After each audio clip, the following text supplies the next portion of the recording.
Is it Libya's turn to topple a dictator? Protests gather steam in several cities. Reporting is restricted, but we're getting amateur video and messages from witnesses are dribbling out. They tell of a crackdown by security forces loyal to the country's longtime leader, Moammar Gadhafi. We want some dignity and to stop imprisoning people. Reports of more than a dozen deaths and scores of injuries cannot be independently verified. We went to Human Rights Watch.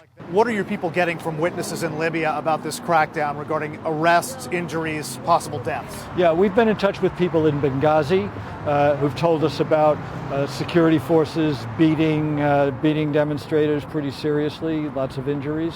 We've also been in touch with people in Baida, a smaller city to the east of Benghazi, where we understand from very reliable sources that hundreds of people were injured when security forces attacked with tear gas and other weapons. Officials here at the Libyan embassy in Washington said no one was available to speak to us, but sources in the region, including at least one close to the Libyan government, have given the government's perspective on this uprising.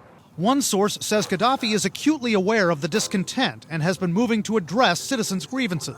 A pro-Gadhafi newspaper says the government will launch major reforms, and there are reports of rallies supporting Gadhafi. Like neighboring countries who've tossed out their leaders, Libya's got massive unemployment, an economy in shambles, save for the oil industry. But this is a classic Middle East survivor.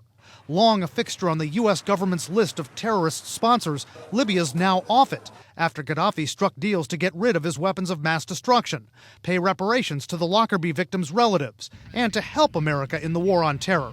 But Moammar Gadhafi is still prone to bizarre behavior, like his rambling speech at the UN. And then the assassination or the killing of Kennedy in 63 or 62. Why? We want to know who killed him.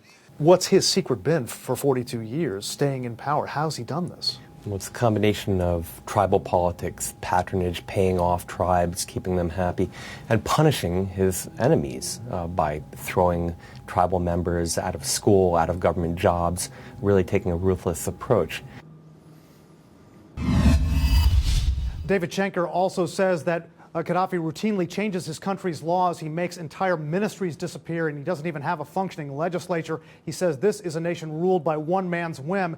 But even with all the momentum for change in the region, experts say it might be a long shot for this particular uprising to bring down Moammar Gadhafi. We understand, Candy, that he might have just appeared in front of some crowds in Tripoli. Not sure if he spoke or not. So at least a little reminder he's still in power. Right. If Gadhafi should leave the scene one way or the other, doesn't that just leave one of his sons next in line? Well, he's got 7 sons, and analysts say 2 of them are seen as possible successors to him. But one analyst told us it might be difficult for them to move into power if they wait until he leaves, if he dies or something else. If he moves one of them into power while he's still there, that might be workable. But otherwise, it would be hard for that family to hold on to power in Libya.